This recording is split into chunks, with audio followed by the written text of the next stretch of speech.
Le jour de son mariage, Aïssatou a été arrêtée devant toute la ville. Les gendarmes ont traversé l'allée décorée de fleurs blanches. Les tambours se sont arrêtés net. Le silence est tombé comme une gifle. Aïssatou Ndiaye. Vous êtes en état d'arrestation pour tentative d'enlèvement et escroquerie. Sa robe immaculée traînait dans la poussière rouge de Thiès. Les invités retenaient leur souffle. Sa mère s'est effondrée sur une chaise en plastique. Et son futur mari a baissé les yeux. Aïssatou avait 24 ans. Une fille douce, brillante, qui vendait des beignets le matin et étudiait le droit l'après-midi à l'université de Dakar. Elle avait ce regard calme des gens qui ont grandi trop vite. Son père était mort quand elle avait 12 ans. Sa mère vendait du poisson au marché. Aïssatou répétait souvent. Un jour, je sortirai maman de là. Elle ne rêvait pas de luxe. Juste de dignité. Et puis elle a rencontré Ibrahima. Ibrahima Ba. Costume impeccable. SUV noir. Parfum cher. Entrepreneur prospère dans l'immobilier, disait-il. Il est venu un matin acheter des beignets. Vous devriez être dans un bureau climatisé, pas ici. Elle avait ri. Il est revenu. Encore. Encore. Il payait toujours plus que le prix. 3 mois plus tard, il demandait sa main. La mère d'Aïssatou pleurait de joie. Dieu nous a enfin regardés. Les fiançailles ont été rapides. Trop rapides. Certaines voisines murmuraient. Un homme comme ça ne choisit pas une fille pauvre par hasard. Mais Aïssatou balayait les doutes. Ibrahima la couvrait d'attention. Téléphone neuf. Appartement moderne à Dakar. Il insistait pour qu'elle arrête de vendre des beignets. Tu es ma future femme. Les gens doivent te respecter. Elle voulait lui faire confiance. Mais parfois, son regard changeait. Quand elle posait trop de questions.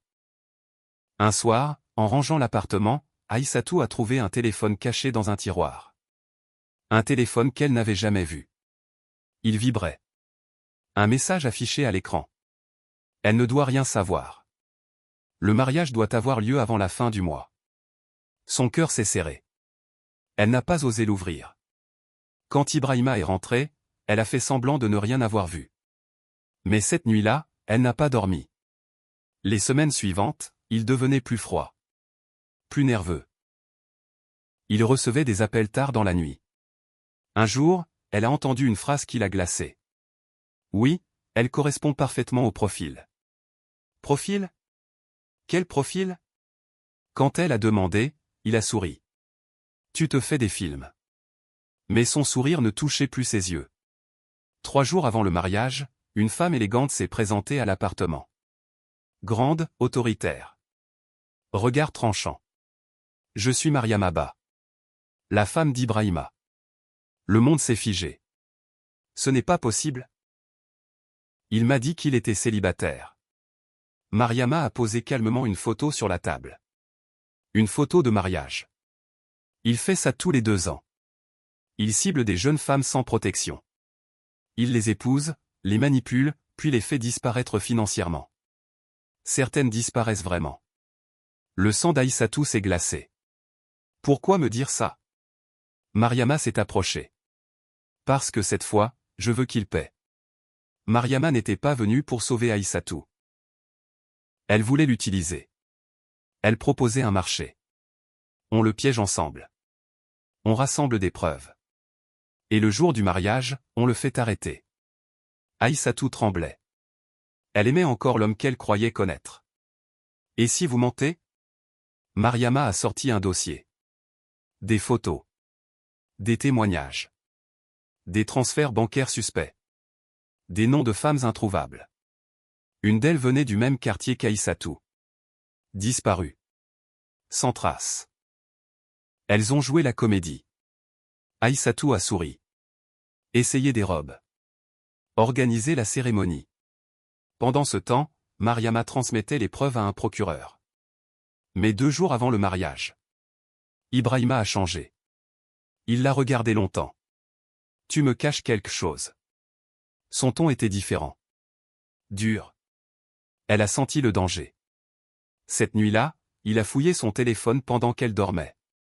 Elle s'est réveillée en sursaut. Tu me trahis? Sa voix n'était plus celle d'un fiancé. C'était celle d'un prédateur. Il l'a attrapée par le bras. Tu crois que tu es spécial? Elle a vu la haine dans ses yeux. Pour la première fois, elle a eu peur de mourir. Malgré tout, la cérémonie a eu lieu. Tambour. Invité. Robe blanche. Aïssatou avait décidé de continuer le plan. Mariama était cachée parmi les invités. Le procureur aussi. Quand l'imam a demandé « Acceptez-vous Ibrahima Ba pour époux ?» Un silence pesant. Aïssatou a levé les yeux vers lui. Et a dit « Non. » Murmure. Choc. Ibrahima a serré les dents. « Tu es folle ?» Et c'est là que les gendarmes sont intervenus. Mais ce n'est pas Ibrahima qu'ils ont menotté en premier. C'est Aïssatou. Accusation, tentative d'extorsion. Preuve, des messages envoyés depuis son téléphone. Des messages qu'elle n'avait jamais écrits. Ibrahima a souri. Tu as joué. Tu as perdu. Mariama était introuvable. Disparue. Au commissariat, Aïssatou s'est effondrée. Tout était faux? Le dossier? Les preuves? Mariama? Puis un jeune officier est entré discrètement. On sait que vous êtes innocente. Continuez à jouer le jeu. Le procureur n'avait jamais cessé d'enquêter. Mariama n'était pas sa femme. Elle était une ancienne victime.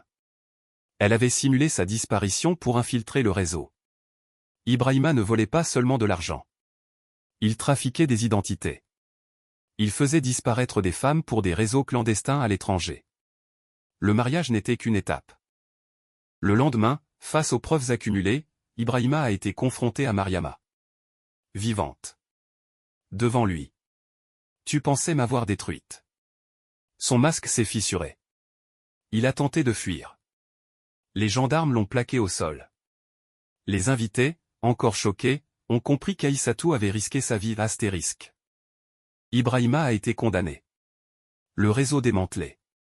Mais la ville murmurait encore. Certains disaient, une femme respectable ne se met pas dans ce genre d'histoire. D'autres, elle a sauvé des vies. Aïssatou est retournée vendre des beignets. Par choix. Elle a repris ses études. Un jour, une jeune fille est venue lui dire, « Grâce à vous, j'ai osé dénoncer un homme dangereux. » Aïssatou a souri. Mais la question reste. Si Mariama n'était jamais venue? Si Aïssatou avait fermé les yeux? Combien d'autres auraient disparu? Et toi? Aurais-tu eu le courage de dire non devant toute la ville? Dis-le en commentaire. Parce que parfois, le vrai piège, ce n'est pas l'amour. C'est le silence.